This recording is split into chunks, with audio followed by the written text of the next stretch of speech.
Imagine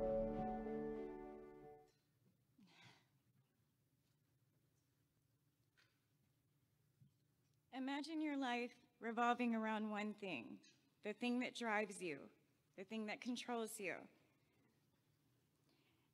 Ma'am, I had a less than perfect family life. My father was an alcoholic, and my mother kicked me out when I was 17. I was a decent student, but dropped out only 3 credits short of earning my high school diploma. In 2003, I was in a car accident that left me with broken ribs and prescription for pain pills. Around that time, things started to fall apart. My high school sweetheart became abusive. I didn't see any options out there for me beyond my relationship. I felt trapped. But man, the pills, they made me feel. They made me feel loved. Within a year, what started at 10 pills per week turned into 80 pills per day. Imagine your entire life revolving around how to maintain this kind of habit. I was so consumed by this illness that my weight dropped to 88 pounds. I was decaying. In the midst of all of this, I was blessed with my beautiful daughter, Lily. I wanted to get clean and be a better daughter, or a better mom for my daughter and myself. I was genuinely happy for the very first time in my life. I started to feel again. A lot of feelings.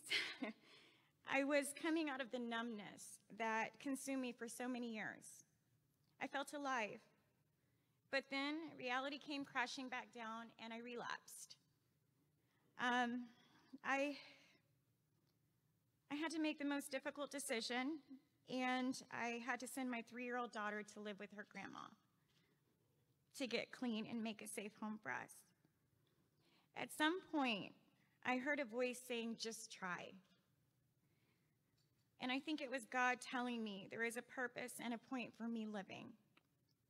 For the next few years, it was like being on a hamster wheel, constantly taking 1 step forward, 2 steps back, like when I lost everything in Hurricane Harvey. In 2018, I heard that voice again. I looked at myself in the mirror, and I didn't like who I'd become. I decided it's now or never. In 2018, I went into rehab. I am happy to say that by working a program of recovery daily, I have been sober since October 1st, 2018.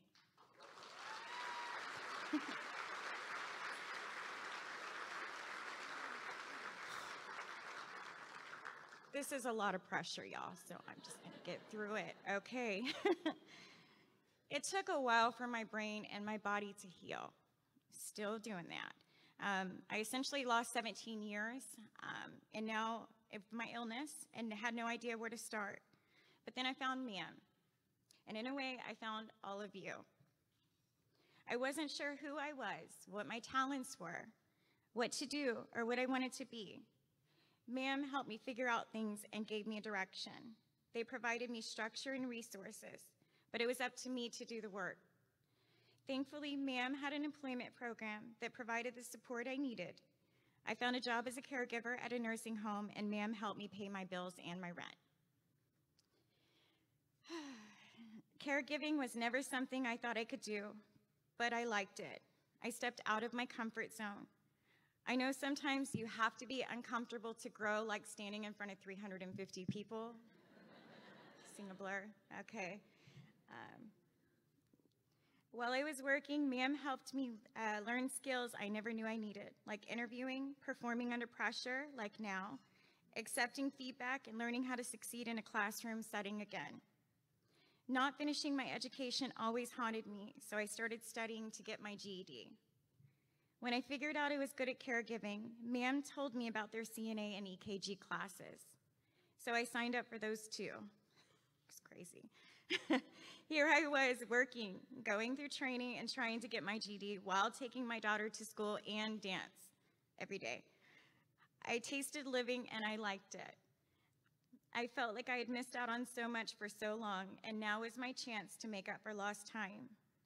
I am proud to say that after several times, I finally earned my GED, and in May of this year, I completed my CNA and my EKG credentials.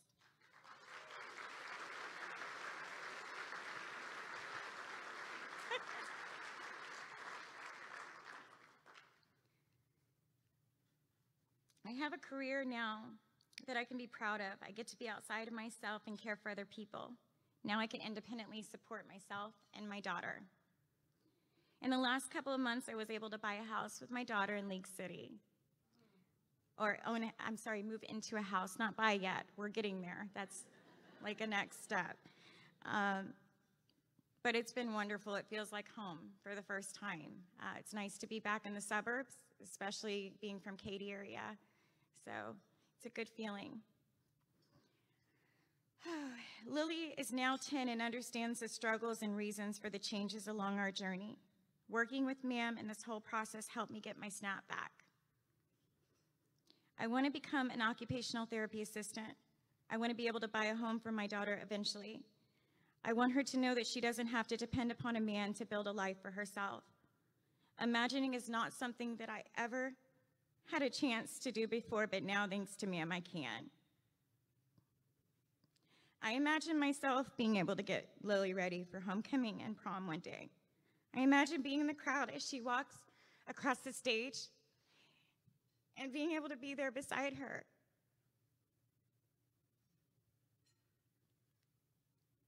You know, I think inside, she is a huge part of my motivation and my drive. I do have an illness that I have to work on every single day, except that little girl keeps me moving and crazy. But in the midst of all of that, I couldn't have done any of this without Ma'am's help. I have worked my butt off, I have. But it's been worth every moment. And these are my words. I'm just so grateful to be here in this moment. I'm better, no script. I'm just blessed to have all my friends here, my family, and thank y'all for making that possible for me. Thanks.